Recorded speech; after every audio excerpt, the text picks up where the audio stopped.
शिक्षक की जो स्थिति है वो क्यों है। तो आइए हम आपको दिखाते हैं कि वर्तमान परिप्रेक्ष्य की मैं बात कर रहा हूं तो मध्य प्रदेश में देखिए किस तरीके से शिक्षक अपना विरोध प्रदर्शन कर रहे हैं। जरा तस्वीरों को देखिए, उसके बाद हम अपनी इस चर्चा को जारी रखेंगे।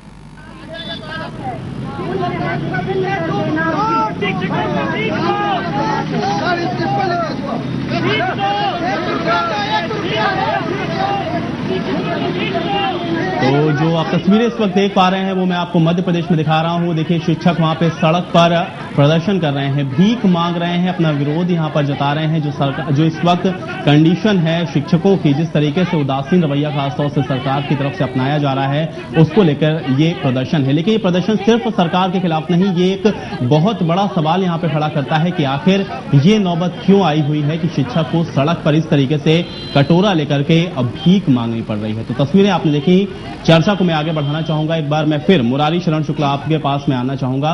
मुरारी जी, ये जिस तरीके की अभी आपने तस्वीरें देखी, इसमें जिस तरीके से शिक्षक भीख मांगने पर यहां पर अब आ गए हैं, भले ही सांकेतिक रूप से वो मांग रहे हो, लेकिन ये किस तरीके का यहां पर अब एक जो परिप्रेक्ष्य है वो देखने को मिल रहा है। देखिए, इसमें दो पहलू हैं। एक तो आर्थिक दृष्टि से भिखारी हुए बिना ज्ञान का पुजारी होना असंभव है, पहली बात।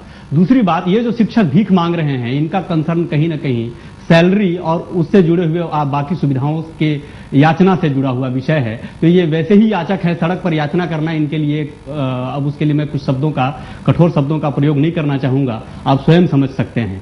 मैं एक छोटा सा दृष्टांत देकर अपनी कुछ बातें कहना चाहूंगा।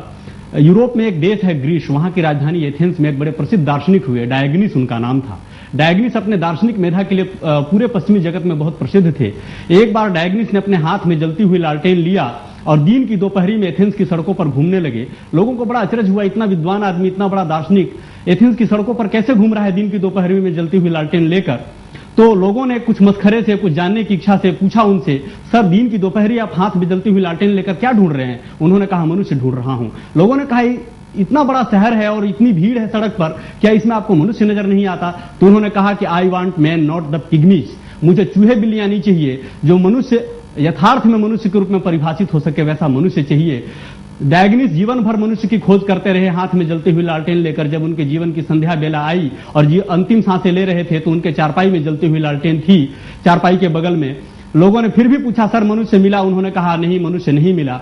डायोगनीस की अंतिम स्थिति, अंतिम गति हो गई, उनको मनुष्य नहीं मिला। यूरोप में और पश्चिमी दुनिया में मनुष्य ढूंढे जाते थे, परंतु भारत में मनुष्य ढूंढने के नहीं, मनुष्य गढ़ने की परंपरा, सुदीर्घ परंपरा रही है।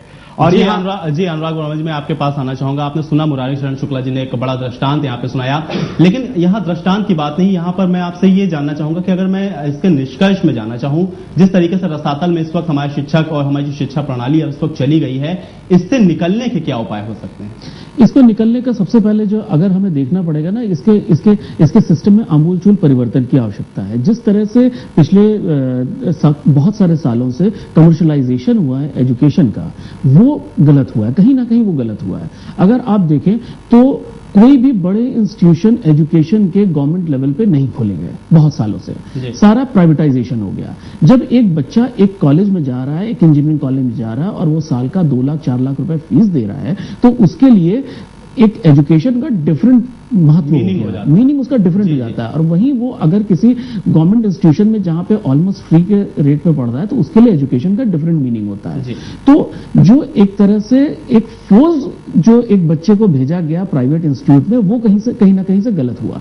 जो सरकारी इंस्टीट्यूट्स खुलने बंद हो गए, वो एक उसको रिवैम्प करने की जरूरत है, उसको दोबारा से उसकी गरिमा को वापस लाने की जरूरत है। जी, आप ये मान रखिए सरकार का उदासीन रवैया है। बहरहाल रवि प्रभात, आपकी तरफ में आता हूं, बहुत समय की हमारे पास कमी है, शॉर्ट में आपसे मैं आपकी भी टिप्पणी जानना चाहूंगा। क्यों जो ये शिक्षा व्यवस्था है रसातल में चली गई? निष्कर्ष अगर मैं आना चाहूं, उपाय में जानना चाहूं, तो आपके हिसाब से क्या? मैं 2 चीजों को यहाँ पर कहना चाहूंगा। पहली बात तो वही जो एक निकल के आ रही है कि शिक्षा को राजनीति से थोड़ा सा हमें अलग करना चाहिए था, वो हम नहीं कर पाए।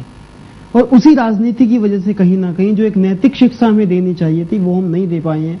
पूरा संस्कृत साहित्य जो है नैतिक शिक्षाओं से भरा पड़ा है। जी। जिस बात को मुरारी जी ने कहा कि मनुष्य बनना, तो हम कहते हैं मनुर्भव, कि मनुष्य बने व्यक्ति।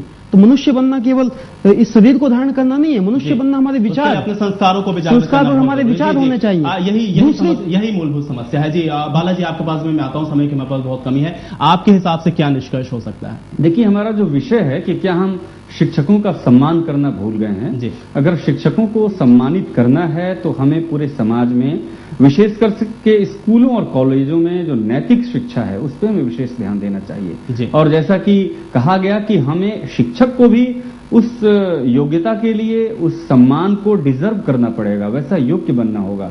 जो हम छात्रों को सिखाते हैं, छात्रों को ज्ञान देने की कोशिश करते हैं, उसे अपने जीवन में उतारना होगा, तभी जाके ये सारी बातें सार्थक होगी। नहीं तो फिर हम ये सिर्फ बहस करते रह जाएंगे कि शिक्षकों का सम्मान नहीं हो रहा और सम्मान ये बहस में सिमट के रह जाएगी। रवि प्रभा जी, आप, मैं चाहूंगा बहुत लिमिटेड समय लेकर के आप अपनी बात करेंगे। देखिए, जो हमारा आज का ये शीर्षक है, इसमें मैं एक चीज जोड़ना चाहूंगा कि ऐसा नहीं है कि सारे ही शिक्षकों का सम्मान नहीं है। जो शिक्षक समर्पित हैं, जो अपने आप को बच्चों के सामने एक उदाहरण के रूप में प्रस्तुत कर रहे हैं, उनका आज भी सम्मान है। तो कहीं ना कहीं शिक्षकों को भी इस चीज का उत्तरदायित्व लेना पड़ेगा कि वो बच्चों के सामने, अपने छात्रों के सामने ये उदाहरण प्रस्तुत करें, अपने आप को उतना नैतिक दिखाएं, उस उच्च आदर्श पे ले जाएं कि जहां वो आदर्श बन जाएं और उनका सम्मान करने को वो बाध्य हो जाएं। तो दोनों ही तरफ से, इस तरफ से भी हमें ध्यान देना पड़ेगा। तो ये हमारा भी एक नैतिक दायित्व बनता है। जी हाँ, वाकई में जिस तरीके की बात रवि प्रभा जी ने यहाँ पे कही है, पहल दोनों तरफ से बहुत ज्यादा जरूरी है। अगर हम ये कहते हैं कि शिक्षक का सम्मान करना हम भूल गए हैं, तो यहाँ पे शिक्षक को भी अपने नैतिक दायित्व को समझना बहुत ज्यादा आवश्यक है। और शिक्षक तब तक अपनी वो खोई हुई साख नहीं पा सकता जब तक